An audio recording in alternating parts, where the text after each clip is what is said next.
Интернет айдыңында жаңы эле болуп өткөн жергиликтүү кеңештерге шайлоодо депутат болуп шайланган жаран кесиптештеринин добушун сатып алууга аракет кылган видео тарап коомчулук таң калтырган убагы. Тасмада көрсөтүлгөндөй Пригородная айылдык кеңешинин депутаты Сактанбек Паязовго окшош адам жергиликтүү кеңештин төрагасы болуу үчүн ар бир депутатка 85 000 сомдон сунуштаган.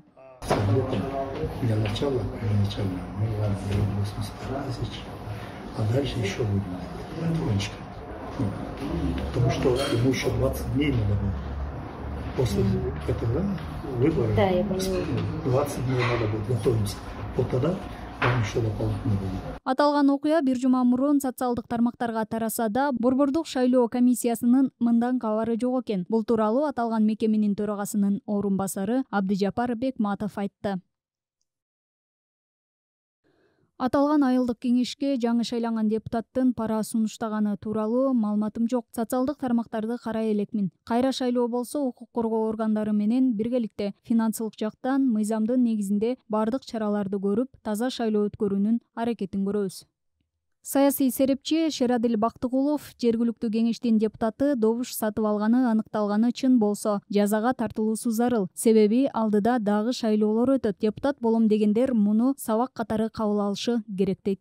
Эми аны караш керек да, ал каяктан чыкты, эмне болду депчи. Балким ал провокация тарабынанбы, аны колунан деле эч ким кармаган жок да.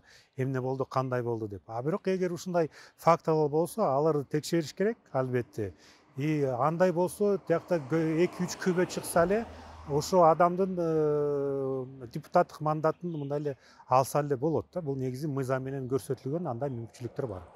Бир да жолу ушундай канча жаза кодекске лайыктуу, бул негизи кылмыш да. Ушундай мыйзам бузуулар болуп атканда, бизде ушу тергөө алып барганда аларга мүмкүнчүлүк жок болуп атат да.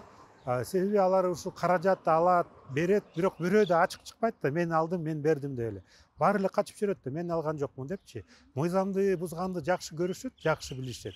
Өздөрүнүн моюнуна жоопкерчилик тартканга качып атышат да. Вот ошону каратканда ушундай адамдарга ишенич жок да.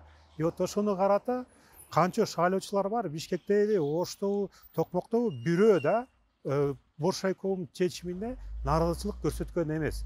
Баары эле айтып атат, туура болду деди, сооп болду деп эле. Ушундай эле пикирлер көрсөтүп атат да.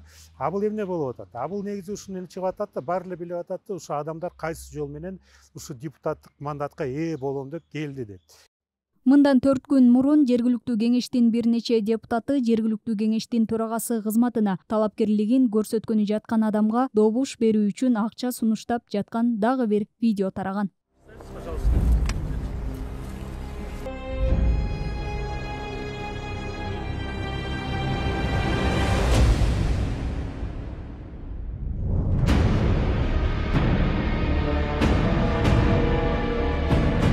Бактыгулов кайра шайлоо өткөрүүдө мындай катачылыктарга жол бербөө үчүн мыйзамдын негизинде дыккат чаралар көрүлүшү керектигин баса белгилейт. Бул негизи Боршайком биринчи жолу өзүнүн тарыхында Кыргыз Республикасынын мыйзамдарын туура жол менен колдонду да. Себеби баарыбыз эле билип атабыз, аны деле көргөнбүз, байкап атканбыз. Кантип мисалы ушу Бишкек шаарда каражат таратылган. Анан ушундай айтып атканда биринчиден негизи Бишкек жана Токмок шаарларында каражат таратылган. Бул негизи жаза кодекске лайыктуу болуп атат.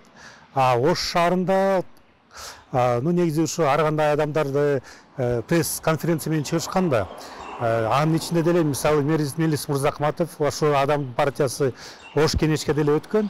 Но бирок алар деле айтып атканда, мындай кысымчылык болду, азым ресурс колдонду, каражат таратылды деп. Вот ошону каратканда албетте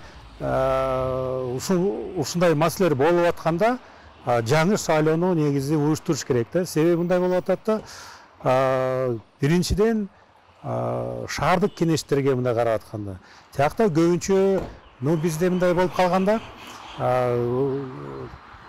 болуп аткан ушу талапкерлердин аты жөнүн караганда, булар негизи бай эле кыргыз олигархтардын, чоңдордун балдары эле болуп атат да.